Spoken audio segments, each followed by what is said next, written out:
Welcome back to our channel. आज का हमारा टॉपिक है shortest job first scheduling algorithm. Last video lecture के माध्यम से हमने एफसीएफएस शेड्यूलिंग एल्गोरिथम पढ़ा था कि किस तरीके से हम एफसीएफएस के माध्यम से प्रोसेसेस को सीपीयू अलॉट करते हैं।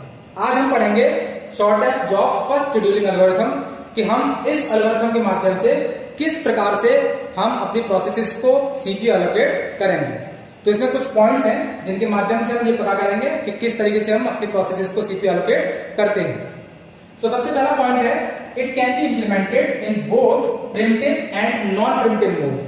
तो हमने आप लोगों को दो तरीके के मोड बताए थे, यानी दो तरीके की एल्गोरिथम बताई थी, एक प्रिमिटिव एल्गोरिथम और दूसरी नॉन प्रिमिटिव एल्गोरिथम। सो इन दोनों में हम किस तरीके से प्रोसेसेस को एलोकेट करते हैं। सेकंड पॉइंट है मिनिमम वेटिंग टाइम। तो हमने देखा था एफसीएफएस शेड्यूलिंग एल्गोरिथम में हमारा वेटिंग टाइम काफी अधिक आ रहा था, तो हम इस शेड्यूलिंग से उस वेटिंग टाइम को भी मिनिमम करते हैं।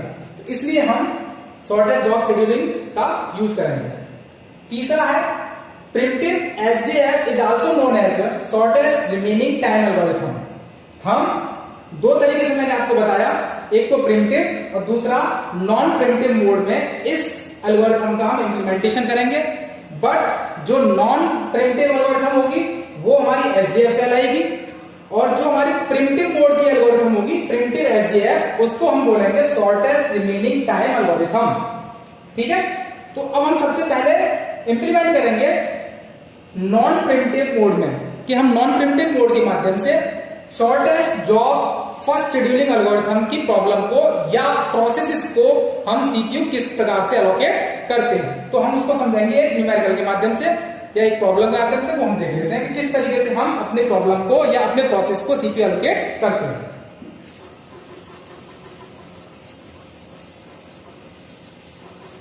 तो हम इसको समझने के लिए सबसे पहले एक प्रॉब्लम ले लेते हैं या कुछ प्रोसेसेस ले लेते हैं कि उन प्रोसेसेस को हम किस प्रकार से सीपीयू एलोकेट करेंगे।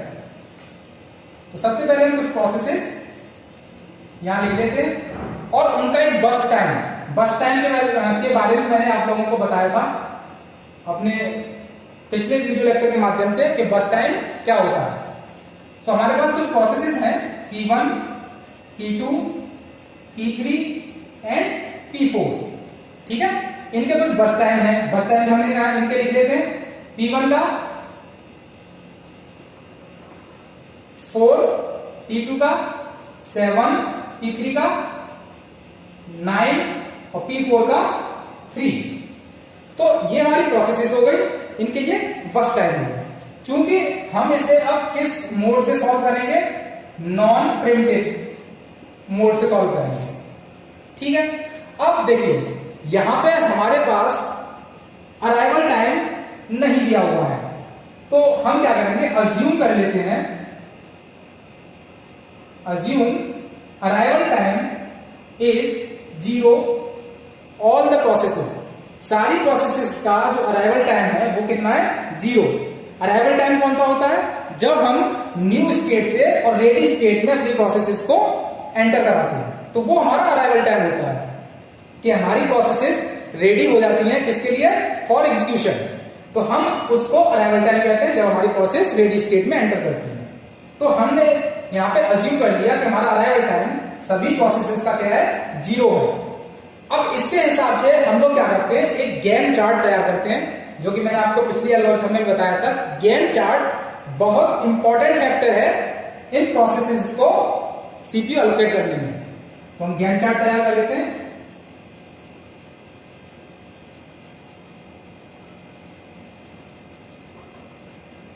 अब देखिए हमको इन प्रोसेसेस का एक गैंट चार्ट तैयार करना है, किस तरीके से हमें करना है। तो हम सॉल्व कर रहे हैं इसे नॉन प्रिमिटिव। तो नॉन प्रिमिटिव में क्या होता है कि एक बार हमने कोई भी प्रोसेसेस को सीपीयू एलोकेट कर दिया, तो जब तक उसका कंप्लीट एग्जीक्यूशन नहीं हो जाता तब तक हम उस प्रोसेस से सीपीयू को नहीं हटाते हैं। ठीक है, तो हम उसी को अपनाएंगे क्योंकि हम नॉन प्रिमिटिव से सॉल्व कर रहे हैं इसे। तो हमारा जो गैंट चार्ट होता है वो बेसिकली 0 से स्टार्ट होता है। तो अब देखिए process P1, process P2, process P3, process P4, ये सारी रेडी स्टेट में अराइवल टाइम 0 पे आ गई। ठीक है। तो अब इन प्रोसेसेस में हम ये चेक करेंगे कि किस प्रोसेस का बर्स्ट टाइम सबसे कम है, मिनिमम, क्योंकि shortest job first scheduling algorithm, shortest time देखते हैं हम कि किस प्रोसेस का शॉर्टेस्ट टाइम सबसे कम है। ठीक, तो P4 का जो बर्स्ट टाइम है वो सबसे कम है। तो सबसे पहले हम P4 प्रोसेस को सीपीयू एलोकेट करेंगे।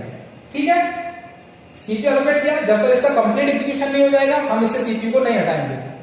तो 0 पे इसने इसका प्रोसेस होना शुरू हुआ और कंप्लीट कब हुआ, 3 पे। ठीक है, इसके बाद नेक्स्ट आती है आपकी प्रोसेस P1। P1 को हमने प्रोसेस सीपीयू कब दिया, सीपीयू कब एलोकेट किया, बर्स्ट टाइम यानी कंप्लीशन टाइम, P4 के कंप्लीशन टाइम पे। जब इसका कंप्लीट टाइम हो गया तो वहां जहां पे ये खत्म हुई वहां से आगे से ही हम इसको सीपीयू एलोकेट करेंगे और वहीं से आगे से हम इसको कैलकुलेट करेंगे। तो इसका फर्स्ट टाइम कितना है, 4, तो इसका कंप्लीशन टाइम कितना हो जाएगा, यानी कि 3 पे से प्रोसेसर सीपीयू एलोकेट किया और ये 7 पे कंप्लीट हो जाएगी, क्योंकि इसका फर्स्ट टाइम कितना है, 4, तो 3 + 4 7। ठीक है, नेक्स्ट हमारे पास 2 प्रोसेस बचती हैं, P2 और P3, यानी कि P2 का है 7, P3 का है 9। तो इन दोनों प्रोसेस में सबसे कम जो समय है यानी कि बर्स्ट टाइम है वो किसका है, P2 प्रोसेस का। तो हम P2 प्रोसेस को क्या करेंगे, सीपीयू एलोकेट कर देंगे।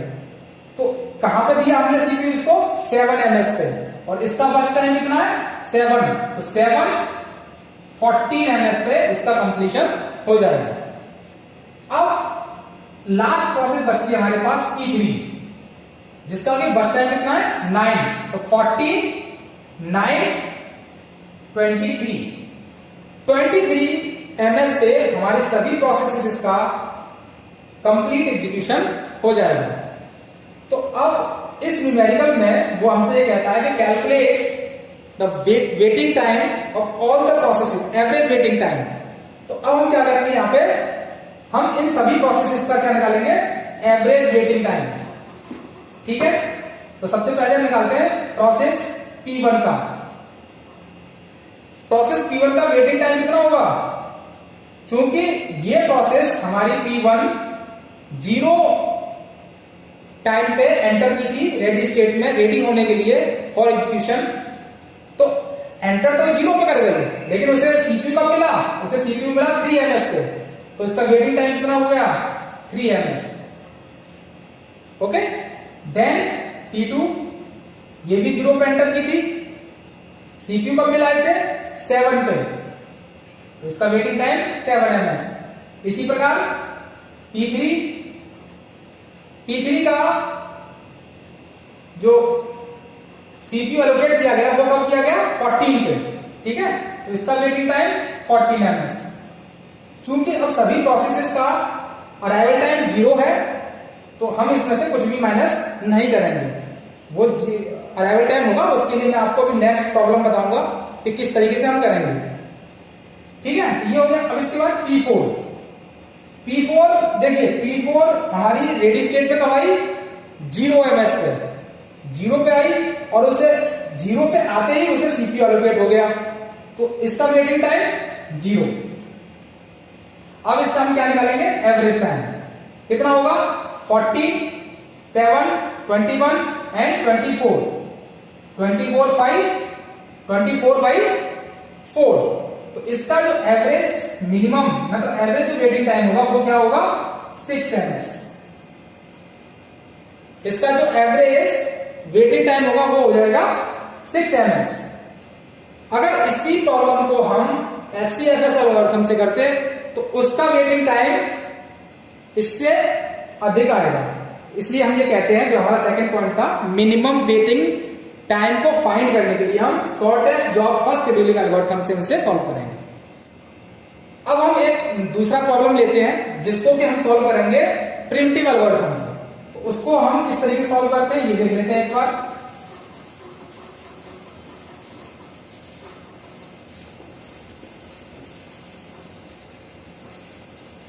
देखिए, प्रिमिटिव एल्गोरिथम से सॉल्व करते हैं, प्रिमिटिव SJF। तो हम कुछ प्रोसेसेस ले लेते हैं यहाँ पे, P1, P2, P3, P4, ठीक है। अब इनका अराइवल टाइम ले लेते हैं कि कौन सी प्रोसेस किस समय पे एंटर हुई थी। तो ये 0 पे, ये 1, 2 और ये 3। अब इनका बस्ट टाइम लिख देते हैं। तो बस्ट टाइम क्या होगा, तो सबसे पहली प्रोसेस का 8, 4, 9 और 5, ये हमने इनका बस्ट टाइम लिख लिया। तो अब हम इसको सॉल्व करेंगे प्रिमिटिव एसजेएफ से। तो सबसे पहले वही कि हम किसी भी प्रॉब्लम को सॉल्व करने से पहले क्या बनाएंगे, गैंट चार्ट तैयार करेंगे। तो एक बार अगर आपने गैंट चार्ट बना लिया तो उसके बाद आपको प्रोसेसेस को सीपीयू एलोकेट करना आसान हो जाएगा। तो सबसे पहले यहां पे 0 से स्टार्ट करते हैं हम। तो देखिए P1 प्रोसेस का जो अराइवल टाइम है वो है 0। यहां पे थोड़ा ध्यान से देखिएगा कि हम प्रोसेसेस को सीपीयू कब और कैसे एलोकेट करेंगे। P1 का अराइवल टाइम कितना है, 0, यानी कि ये न्यू स्टेट से 0 ms पे एंटर करेगा। किसमें, ये न्यू स्टेट से रेडी स्टेट में, ठीक है। अब इस रेडी स्टेट में उस समय हमारे पास केवल एक ही प्रोसेस है, कौन सी, P1। तो जब एक ही प्रोसेस है तो हमने उसे सीपीयू एलोकेट कर दिया, P1 को हमने सीपीयू एलोकेट कर दिया, ठीक है।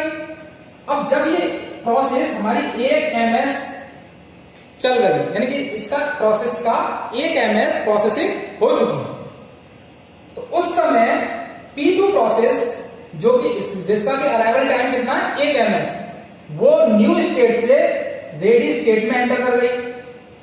तो अब हम इन दोनों प्रोसेस के बीच में ये देखेंगे कि किसका बस्ट टाइम मिनिमम है, किसका बस्ट टाइम मिनिमम है। तो ये प्रोसेस 1 ms रन कर गई, यानी कि इसका एग्जीक्यूशन 1 ms तक हो चुका है। तो रिमेनिंग कितना बचा, 7।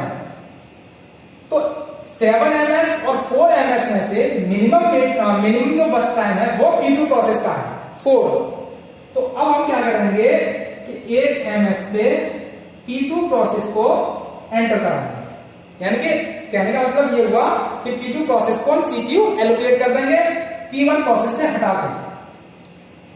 उस समय हम इस P1 प्रोसेस को क्या करेंगे, थोड़ी देर के लिए वेटिंग स्टेट में डाल देंगे, ठीक है, थोड़ी देर के लिए सस्पेंड कर देंगे।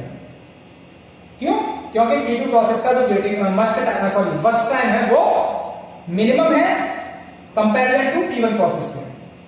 ओके, कितना हो गया। अब देखिए नेक्स्ट हमारे पास P3 प्रोसेस। P3 प्रोसेस का जो अराइवल टाइम है वो है 2, यानी कि वो न्यू स्टेट से और रेडी स्टेट में P3 प्रोसेस 2 ms है। P3 प्रोसेस का 2 ms, यानी कि ये एक हो गया, यानी कि वो 2 ms पे हमारी P3 प्रोसेस रेडी स्टेट में एंटर कर गई। तो अब हमारे पास इस समय P2 प्रोसेस का एग्जीक्यूशन चल रहा है और P3 process just new state से वो रेडी स्टेट में मूव की है। तो उस समय हम ये चेक करेंगे कि जो प्रोसेस P3 रेडी स्टेट में अभी मूव किया उसका बस्ट टाइम, जो जिस प्रोसेस का एग्जीक्यूशन चल रहा है उसका बस्ट टाइम और उसके पहले भी कितना है ये चेक करेंगे, कंपैरिजन करेंगे हम। तो हमने क्या किया, क्योंकि ये तो वेटिंग स्टेट में पड़ी हुई है, सस्पेंड कर दिया था हमने इसे कुछ समय के लिए। तो अब कंपैरिजन करेंगे हम इससे और इस प्रोसेस का, ठीक है। अब देखते हैं हम यहाँ पे, क्योंकि ये 1 ms रन कर चुकी है, ठीक है। तो अब इसका कितना बचा, 3 ms, इसका कितना है 9 ms। तो ज्यादा किसका हुआ, P3 का, और मिनिमम P2 का। तो हम इस P2 प्रोसेस से सीपीयू को नहीं हटाएंगे, क्योंकि उसका वेटिंग इसका जो बस्ट टाइम है वो मिनिमम है, ठीक है। तो ये एग्जीक्यूशन चलता रहेगा। फिर आता है हमारे पास प्रोसेस P4। प्रोसेस P4 का अराइवल टाइम कितना है, 3, यानी कि P4 प्रोसेस का अराइवल टाइम कितना है, 3, यानी कि वो रेडी स्टेट में मूव कर गई 3 ms पे, ठीक है भाई। यहां पे ये 3 ms पे मूव कर गई। ठीक है। अब हम ये चेक करेंगे कि P2 प्रोसेस का जो रिमेनिंग जो वर्क टाइम है वो कितना है, और P4 प्रोसेस जो अभी अभी रेडी स्टेट में एंटर की है उसका वर्क टाइम कितना है। तो हमने देखा ये 1 ms, ये 1 ms, यानी कि 2 ms ये रन हो चुकी है, यानी कि रिमेनिंग कितना बचा 2 ms, और इसका कितना है 5 ms। तो जब इसका 5 ms है दैट मीन्स P2 प्रोसेस का जो वर्क टाइम रिमेनिंग है वो है 2 ms, यानी कि इससे मिनिमम है, तो इसका हम कंप्लीट एग्जीक्यूशन कर चलने देंगे। तो ये आ जाएगा आपका 4 और 1 यानी कि 5 ms पे जाके ये प्रोसेस कंप्लीट एग्जीक्यूशन हो जाएगा। तो ये हो गया। अब देखिए यहां पे 7 क्योंकि इसका कंप्लीट हो चुका है, ठीक है, ये और ये। अब हम यहां पे ये देखेंगे कि कौन सी प्रोसेस का जो बस्ट टाइम है वो मिनिमम है। तो देखिए P4 प्रोसेस का हमारे पास बस्ट टाइम क्या है 5, यहां पे 7, यहां पे 9, ठीक है। तो मिनिमम कौन सा हुआ P4 का, P4 हो गया हमारे पास 10।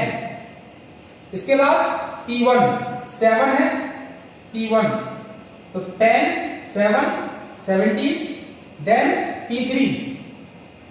P3 का है 9, तो P3 का 9 तो 17 और 9 26।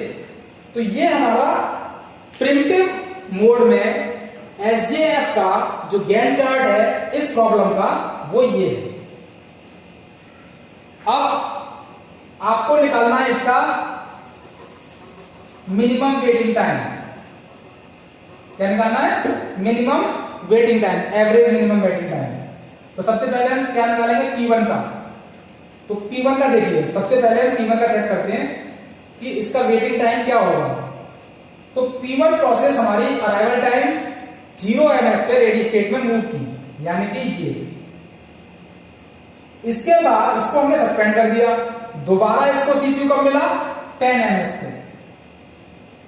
तो 10 क्योंकि इसे स्टार्टिंग में भी मिल गया था CPU जो कि 1 ms चल चुका था, ठीक है, फिर उसे दोबारा यहां पे मिला 10 पे, यानी कि इसको वेट कितना करना पड़ा, यहां तो वेट नहीं करना पड़ा, यहां वेट करना पड़ा। तो वेट कितना करना पड़ा, यानी कि यहां से लेके और यहां तक वेट करना पड़ा, 1 ms से लेके और यहां तक।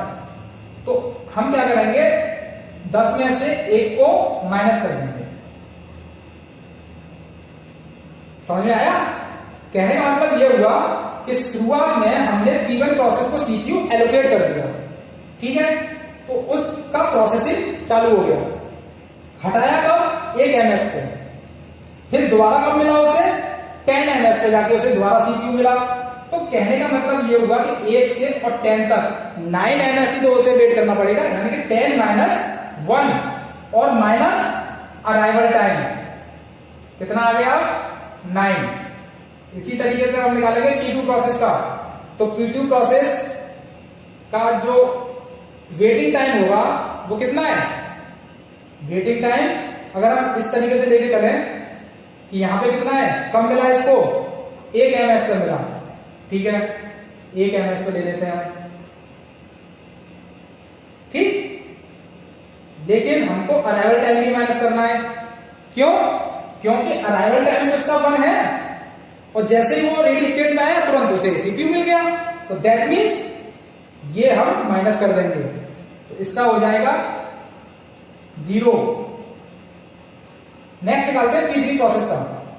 P3 प्रोसेस का अराइवल टाइम कितना है 2, यानी कि ये प्रोसेस यहां पे आके रेडी स्टेट में एंटर हुई, ठीक है, और इसे CPU कब मिला 17 पे, तो 17 माइनस अराइवल टाइम यानी कि ये हो गया 15। इसी तरीके से निकालते हैं हम P4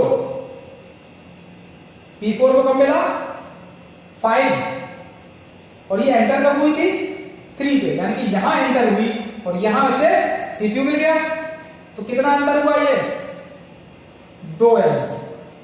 तो ये हो गया इसका वेटिंग टाइम। हम इनको जोड़ लेते हैं, तो देखिए 17 और 9 26/4, ठीक है, क्योंकि हमारे पास 4 प्रोसेस है तो इनका एवरेज वेटिंग टाइम निकालना है।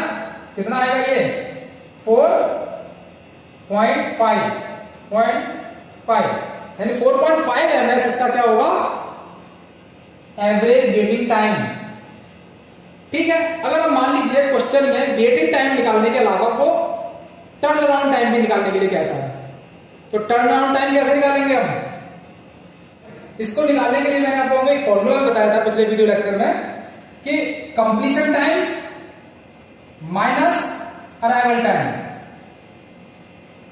ठीक है, एक तो ये तरीका हो गया। दूसरा, आप ये गैंट चार्ट देखते हुए आप पता कर सकते हैं कि किस तरीके से किस प्रोसेस का टर्न अराउंड टाइम कितना होगा। तो देखिए, कंप्लीशन टाइम सबसे पहले हम P1 प्रोसेस का लेते हैं।